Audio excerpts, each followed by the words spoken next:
আমি জিন আর মানুষকে সৃষ্টি করলাম আমার ইবাদত করবার জন্য, এর থেকে আর কোনো কিছুর জন্য নয়, শুধুমাত্র আমার গোলামি। আর যখন ইবাদত সামনে আসলো, আমরা মনে মনে ভাবলাম নামাজ, রোজা, হজ, যাকাত, কালিমা এগুলো ছাড়ার ইবাদত মনে করি না, সত্য কথা বলা, পর্দায় থাকে, এগুলো ইবাদত মনে করি না। আমার ইবাদত প্রথম কথা হচ্ছে আল্লাহর জমিন, আল্লাহর দ্বীন বাস্তবায়ন করার জন্য যে কাজ, এই কাজটির নামও হচ্ছে ইবাদত। সেগুলো আমরা বেমালুম ভুলে গেলাম। এজন্য জীবনের প্রত্যেকটি ক্ষেত্রে মহান আল্লাহ পাকের বিধান মেনে চলাটা, এটি হচ্ছে আমাদের জীবনের উদ্দেশ্য, এবং আমাদের জীবনের হিসাব মেনে মেনে চলতে হবে। আমাদের যে আল্লাহ পাক যে সময় দিয়েছেন, হিসাব করে করে পথ চলতে হবে। সূরা বনী ইসরাঈল আল্লাহ পাক বলছেন, ইকরা কিতাবাকা কাফা বিনাফসিকাল ইয়াওমা আলাইকা হাসিবা। পড়ো তোমার কিতাব, আজ তোমার কিতাব তুমি নিজে পড়বার জন্যই তুমি যথেষ্ট। রব্বুল আলামিন কিয়ামতের দিনের জন্যই কথা বলেন নাই। আল্লাহ রব্বুল আলামিন এই পৃথিবীতে প্রত্যেকটা সময়, প্রত্যেকটা দিন বুঝে বুঝে দিন পার করবার জন্যই আল্লাহ রব্বুল আলামিন আমাকে বলছেন হিসাব করো। ইকরা শব্দের অর্থ পড়ো। আমরা সবাই জানি ইকরা শব্দের অর্থ পড়ো। আসলে ইকরা এখানে শব্দের অর্থ হচ্ছে ইকরা মানে পড়ো নয়। যারা অনবা হযরত আছেন আপনারা বুঝবেন, আরবি শব্দের অনেকগুলি অর্থ হয়। এখানে যদি বলেন ইকরা কিতাবাক, পড়ো তোমার কিতাব, হিসাব নেওয়ার জন্য তুমি নিজেই যথেষ্ট। এখন কি হিসাব হচ্ছে? বলেন, এখন কি হিসাব হচ্ছে? এমন তার আগে আলিফ লাম যুক্ত করে দেওয়া হয়েছে, এটাকে মারিফা করে দেওয়া হয়েছে। এটি হচ্ছে এখনকার সময়, এবং যখন কিয়ামতের ময়দান উঠবে তখনও এটি প্রযোজ্য হবে। তাহলে এখন বলতে কি বোঝায়? পৃথিবীতে আমার কিতাব বলতে আসলে কিতাব নয়, এটি আমার আপনার জীবন। এই ইকরা বলতে পড়া নয়, ইকরা হচ্ছে হিসাব। জীবনের হিসাব করে করে জীবন পরিচালনা করতে হবে। পৃথিবীর প্রত্যেকটা জিনিসের হিসাব আছে। ঘড়ির কাঁটা তো দেখেছেন আপনারা, 1 থেকে 12, 13 কখনো হয়েছে? কথা বলেন না কেন? 13 কখনো হয়েছে? হয় নাই। তাহলে কি হয়ে যাবে? হিসাব গড়বড় হয়ে যাবে, ঠিক কিনা?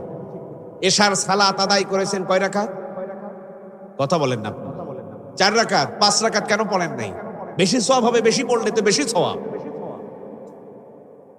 5 রাকাত পড়লে সব হবে। ইমাম সাহেব যদি 4 রাকাত থেকে 5 রাকাতে যায়, পিছন দিক থেকে সোজা করে দিবেন, আল্লাহু আকবার, তাকবীর দিয়ে, ইমাম সাহেব ভুল হয়ে যাচ্ছে, রাকাত ঠিক করেন, ঠিক কিনা? হিসাব গড়বড় হয়ে গেলে নামাজ হবে না। সূর্য প্রতিদিন পূর্ব দিক থেকে উদিত হয়, পশ্চিমে অস্ত যায়। কখনো বৈপরীত্য ঘটেছে? যেদিন বৈপরীত্য ঘটবে সেদিন তো সব প্রলয় হয়ে যাবে, ধ্বংস হয়ে যাবে।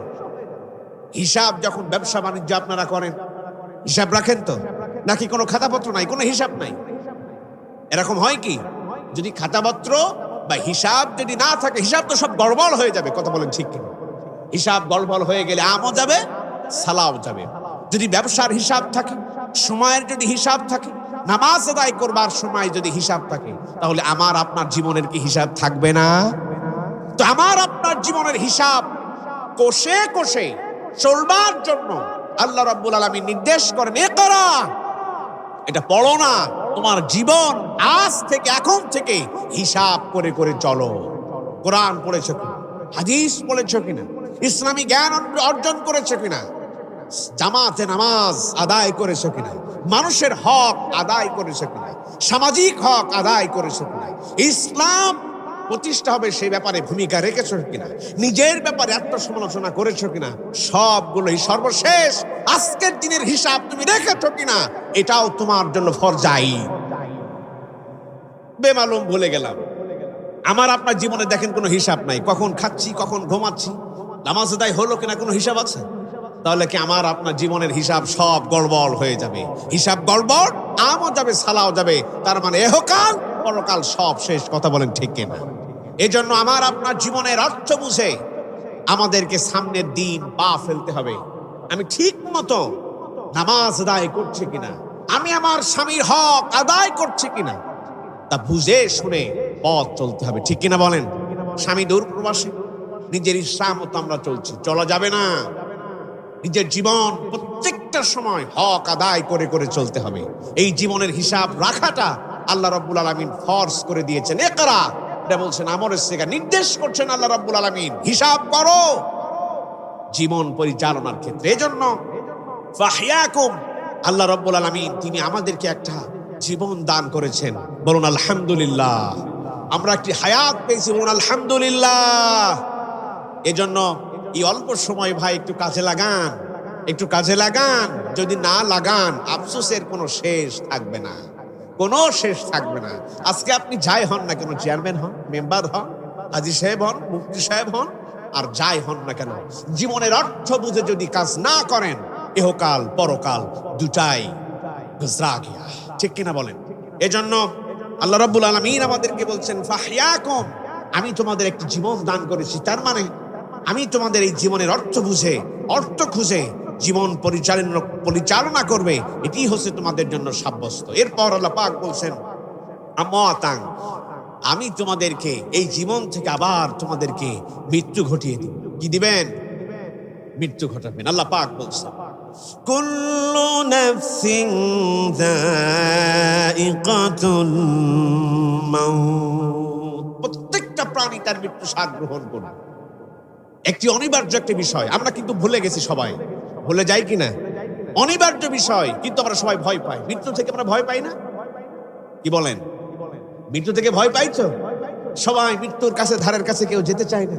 কিন্তু হযরতে আবু হুরায়রা রাদিয়াল্লাহু তাআলা আনহু, জলিল কদর একজন সাহাবী ছিলেন, মৃত্যুর সামনে এসে গেল। তিনি বলছেন এই মৃত্যুকে আমি ভালোবাসি, রব্বুল আলামিন আপনি আমাকে ভালোবাসুন। আলহামদুলিল্লাহ। বীর কখনো মৃত্যু থেকে পালায়? মৃত্যু থেকে পালায় কে?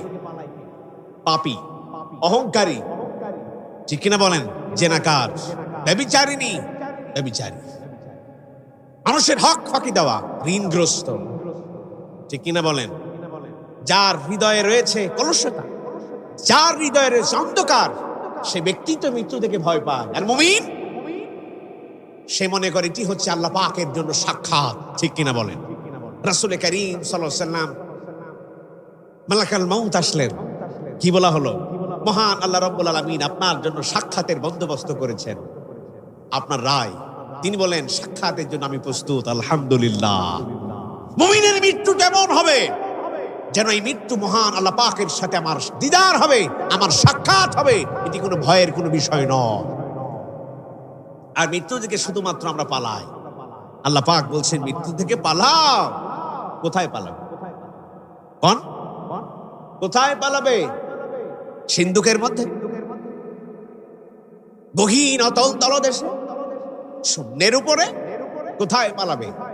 যেখানে তুমি থাকো সেখানে মৃত্যু গিয়ে তোমাকে হস্তক্ষেপ করবে, তোমাকে গ্রেফতার করবে, পালানোর কোনো জায়গা নাই। তাহলে শেষ অনিবার্য কি আমাদের? বলেন না মৃত্যু অনিবার্য বিষয় কি? মৃত্যু। কিন্তু আসলে এই মৃত্যু দেখে, এই মৃত্যু কখন আসবে আমাদের কি বলা আছে? অথচ আমরা দেদারসে খারাপ কাজ করেই চলেছি।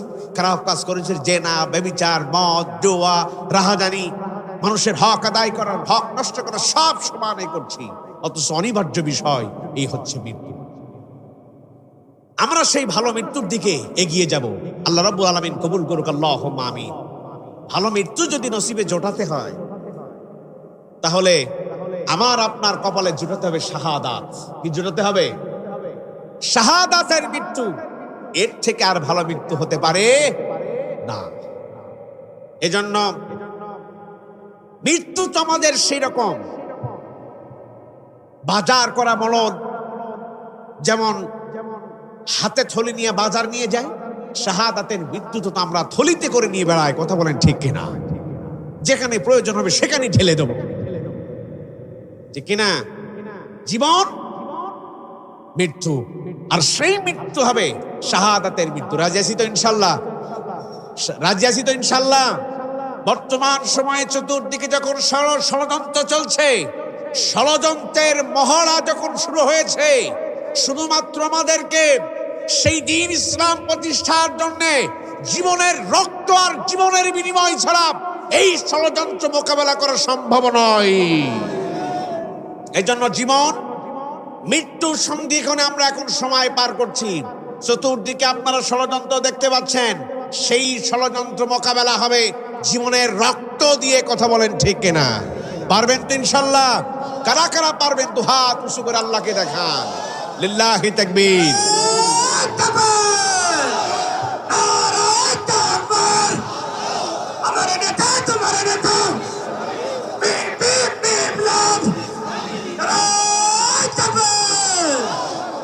সম্মানিত ভাইরা আমার, আপনারা জানেন